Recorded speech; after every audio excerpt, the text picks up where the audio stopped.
to you from the studios of AM 950 KTNF, the progressive voice of Minnesota. This is The Gailey Show, also streaming right now on our YouTube channel, youtube.com/at The Gailey Show. I'm your host, JP Darbagosian.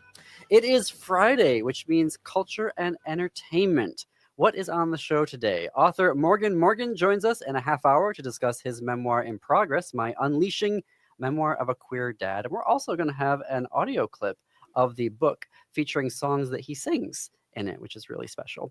But up first, Kyle Lukoff is here to discuss his new book, which comes out February 4th. So just in a few days, A World Worth Saving is its title. Before becoming a full-time writer, Kyle worked at 5 bookstores, in 4 libraries, for 3 schools, as 2 genders through 1 intersection, people and books. Kyle, welcome to The Gailey Show. Thank you for having me, JP. I hope that we both continue to have very gay days. Well, that's what we hope for here on The Gailey Show. Okay, so this is a really unique book.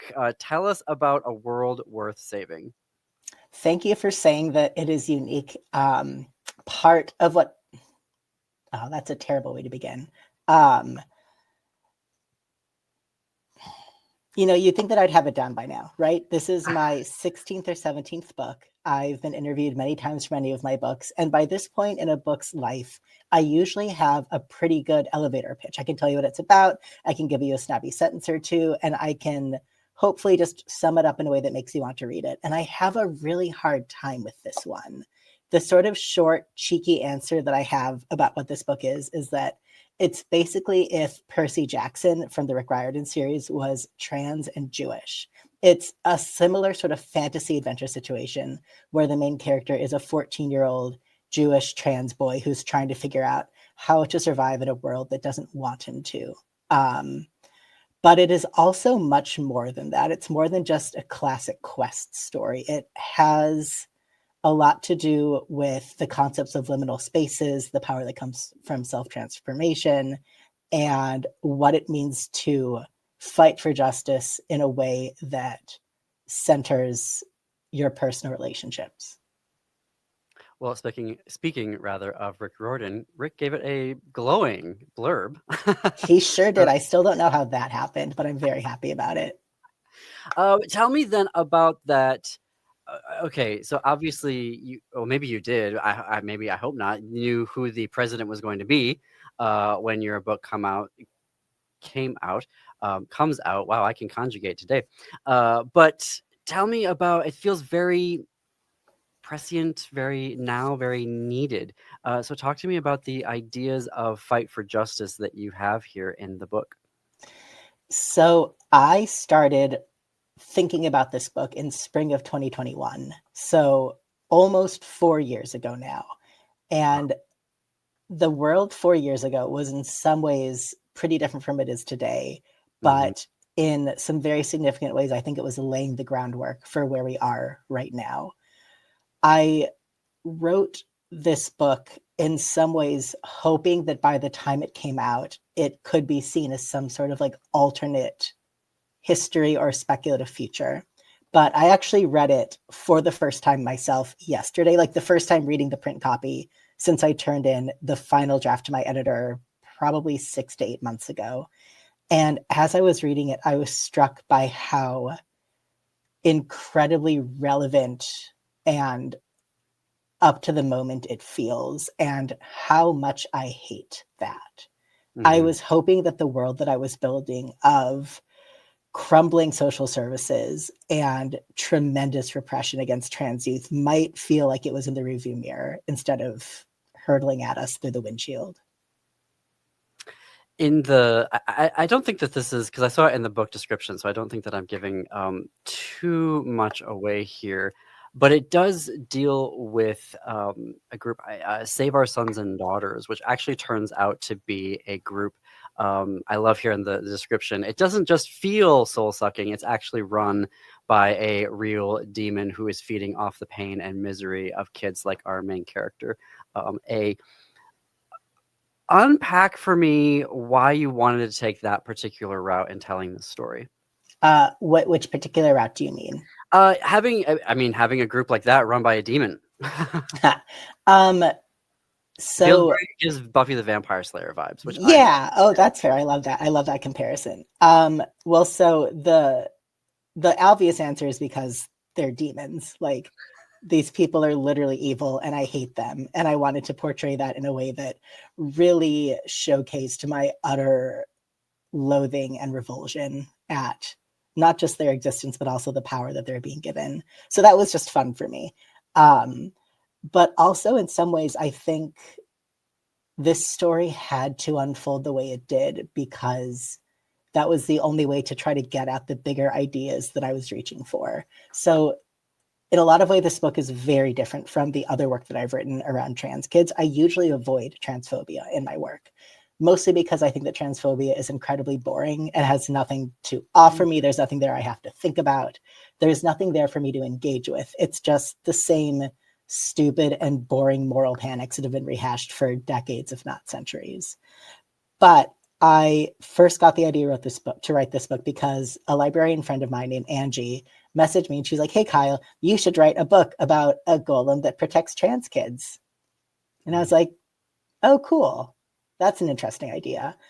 But in order for there to be something that protects trans kids, there needs to be something that trans kids are then threatened by. Mm-hmm. So from that very first seed of the story, the idea of addressing transphobia head on was baked in, from the very beginning. And from there, I just started thinking about all the various institutions and locations where young people might encounter this kind of systematized bigotry. And conversion therapy / support groups like that were the first place that I could think of. Not the last place in the book, but the first place. For folks who don't know, what is a golem? Oh, a golem is a creature from Eastern European Jewish mythology. They are traditionally made from clay, but other retellings can have them made from many, many other materials. Traditionally, they are considered mostly like mindless and soulless automatons, although in my book, I'm doing something a little bit different with the idea of a golem. And then one interesting thing about golems is that they are animated by a word on their forehead, and that word is emet, which is the Hebrew word for truth. And then to destroy a golem, you erase the first letter of that word, leaving just the word met, which means death. Oh. Wow. Yeah, they're cool. But my golem is made out of garbage because that opened up some interesting narrative possibilities, and also I love trash. Wait, what? I like garbage. It's great. There's so many cool things in there. I've never heard that before, but now that you're saying that, I'm like, oh wait, actually, yeah, that's a very rich area for exploration. Yeah, dumpster diving actually plays a not insignificant role in the story because that is what I spent a large portion of my 20s doing when I was broke and living in New York. Tell us more. Okay, can I ask that question? Yeah, sure. One time I found an unopened glass bottle of pear-infused olive oil, so I made the fanciest salads. There were entire bags full of nothing but rotisserie chickens that were perfectly good. They had been rotisseried that day, but they, made 50 chickens and they sold 30. So they put 20 chickens in a bag. And then I took like 5 of those home. And one time, one of the managers at the grocery store I was dumpstering at came outside and I was like, oh no, I'm going to get in trouble. But he had these 2 big bags full of Tupperware and he said, hey, I see you out here. And my mother cooks for me. She cooks way too much. So I brought you some of her food if you want it. And I tock it and I was so grateful. But the food that I found in the trash was better than his mother's cooking. Although I don't think I told him that.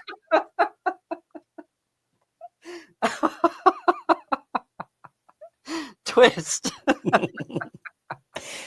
Don't make me laugh. I have to think now. What was my question? Oh, the main character. There's a really interesting question in the description of the book about how is one trans kid who hasn't even chosen a name supposed to save his friend, let alone the world?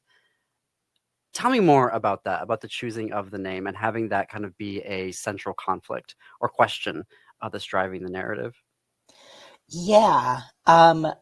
I kind of don't want to say too much because in some ways that'll really spoil the big climactic ending, which I worked very hard to figure out. But I retract the question. oh no, it's still a great question. So there's a scene where the main character goes by A, just the letter A. He says that his given name began with the letter A, but that's not necessarily why he chose it. And this other kid who I love is sort of heckling about him and says, like, why did you choose A? I know some B's and I know some V's and I know some D's and I know AJ's and KJ's and CJ's and ZJ's, but I don't know any A's. Why did you just pick A? And he said that it's because he doesn't know himself well enough yet to name himself, but that he's in the process of getting there. And I think that there is a lot of messaging around how you have to know who you are and you have to just immediately figure out the rest of your life and everything that you could possibly be, when actually like living in that period of uncertainty is fine. And you can learn a lot about yourself if you let yourself sit in that discomfort for a while. I did it for a fairly long time. I didn't know what name I wanted to choose. I didn't know what I wanted to do with that. And it took me a while to figure it out. And I'm better for it, I think. Well, I mean, I don't want to say clearly, but you're doing some amazing things and writing in the world. And we're so lucky to have you doing that writing and putting all this stuff out into the world. I have a big question here, but I've only got about 90 seconds before the break. So maybe we can get started and then we'll continue it after our sponsor break. How did this book change you as you were writing it? Whew, that is also a big question. And yeah, I've got 45 seconds now. Oh no, 45 seconds. So I can start with just a teaser and tell you that when I started writing this book, I'm not going to say that I was less Jewish than I am now, because I've always been the same degree of Jewish. But I also feel like after writing this book, I've become more deeply invested in my own experience of Judaism and my own, and the importance that takes in my life. Wow, there you go. That's a perfect that is a perfect segue. We are talking with author Kyle Lukoff, whose new novel, A World Worth Saving, comes out on February 4th. You can obviously pre-order it now or buy your copy in fine bookstores, local indie bookstores, everywhere you get your books. We're going to take a short break here. More with Kyle Lukoff on the other side. You can follow us on Blue Sky at thegaleyshow.org.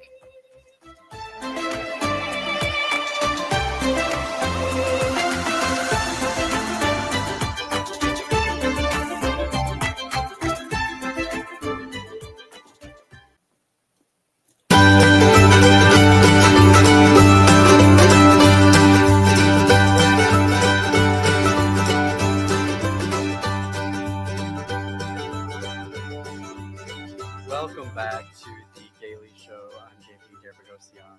I'm here with Kyle Lukoff, whose debut middle grade novel, Too Bright to See, received a Newbery honor, the Stonewall Award, and was a National Book Award finalist. His picture book, When Aiden Became a Brother, also won the Stonewall Award. We're talking today about his upcoming book, A World Worth Saving, that comes out February 4th.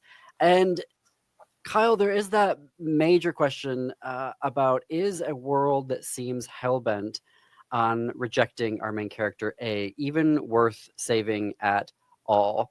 And I imagine that is a question that is on the front of the minds of many people, particularly our transgender, nonconforming, and non-binary kids, young adults. How did you go about answering that question? I'm not sure if I fully answered it in the text of the book itself, but it is obviously a question that I've been thinking about for a long time. And I think one of the places that I've landed is that, unfortunately, if we, that is to say you and me and our friends and allies and comrades, if we decide that it's not, then where does that leave us? That leaves us with something far worse than we could even probably dream of. And it also means that we're letting the other side win. So whether or not it is in fact worth saving, it is obviously in our best interests to make that happen by any means necessary or possible. As to whether it's worth it, that's an interesting question, but we live here now. Mm-hmm. And I assume that most of us want to continue to keep living, and we want to live lives of relative peace and decency. And I want to say security, even though that term has been, co-opted by those who have different ideas about what makes a person or a community secure than I do. And so on some level, while it is a question, I don't really think we have a choice. What it made me think of was not necessarily the book, but the title, A Room of One's Own, and the idea of that tension that exists between, and I think that we see it more so maybe, and I know we're talking about the world here, and I don't want to necessarily like limit this to the US, because there are similar, attacks happening in, Canada and France and the UK and, all across the globe. But the idea maybe then to decenter America out of it, the difference between, I don't want to use the word retreating, but going to a space and creating our own room of our own versus trying to deal with this larger system and getting it to reform in some way. Does that make sense, that distinction that I'm making there? Yeah, I mean, that is kind of where I'm at now, and that is kind of where my politics have been arriving at for a long time. Which is not to say that one should not run for office or that one should not push for reform or work within, the channels of the government or the nonprofit complex or wherever it is you happen to be. But for me personally, I am starting to invest my time and my energy in my local community as best I can, and then also my community of peers and allies and comrades to figure out what we need and how we can get those needs met and how we can meet those needs in a sustainable way that do not involve or require direct intervention from the state. Mm-hmm. Because if there is some kind of larger collapse, those are going to be the systems and structures and communities of care built up that we're going to need to survive days and weeks and months and years. And whether that is, collapse because of, or whether that is greater repression from an authoritarian right-wing government or systemic collapse because of climate change, or even some sort of left-wing revolution, which will probably not happen speedily within our days, but you never know. Those are still going to be what we need in order to survive. And to me, that literally looks like talking to my neighbors and knowing my neighbors and having their phone number and sometimes bringing them food. And when they bring me food, accepting the food that they give me. Because while we don't need it right now, when we do need it, it is better to have those relationships of care and trust already built than starting from scratch, knocking on a stranger's door and not knowing what they're going to greet you with. I love that. I love that perspective that you're bringing there, because I think that we're all feeling, how long did it take to get to this point, which was January 19th. And then on January 20th, in a single 24-hour period, it can all be taken away. Can I also recommend two books that have greatly influenced my thinking in this regard? So one is a novel called Walk Away, all one word, Walk Away, by Cory Doctorow. I really, really love his work. And then another it is also a novel, although the title makes it sound like nonfiction. And it is called Everything for Everyone. And then the authors of that are M.E. O'Brien and Iman Abdelhadi. And those are two books that have sort of similar ethos to them that are describing the same kind of future that I'm envisioning here. Thank you for that. Those recommendations. Add it to the growing pile of books that's sitting on my nightstand. I wanted to ask you also, as a YA author and a librarian, how you have been processing / responding to the book bans that are happening around the country. I imagine at least one, maybe, of your books has been challenged. Oh yeah, I'm actually in a lawsuit right now against a school district in Florida that has restricted or banned my books. One of my picture books, called Call Me Max, was on stage with the governor of Florida while he signed the Don't Say Gay bill. I get emails and DMs and messages all the time from teachers and librarians and parents in communities all over the country about situations like that arise because of my books. It's terrible and I hate it. And I feel both helpless and responsible at the same time, which is a bad way to feel. And don't feel oh my gosh. No, it sucks and I hate it. And a thing that's really upsetting about this book that I have that comes out on Tuesday is knowing that this book may literally be illegal in some places right now and will have an incredibly hard time finding its way into the hands of the readers who might find the most value in it. And I do not know how to get around that. And that part is heartbreaking. Well, there are ebook. We're coming up at the end of our time. Hopefully we can find ways to get ebook versions of this to get it in the hands of kids. That's a larger, obviously, conversation. Kyle is going to be in St. Paul on February 5th at the Red Balloon Bookshop at 6 p.m. Wednesday, February 5th. So if you love what you're hearing right now and you want to meet the author and hear a reading from the book, Red Balloon Bookshop on February 5th at 6 p.m. Kyle, thank you so much for joining us here on The Gailey Show. Thank you so much, JP. This was great. We're going to take a break. When we come back, author Morgan, be sure to connect with our sponsors. Tell them that you heard about them here on The Gailey Show on AM 950 KTNF, the progressive voice of Minnesota.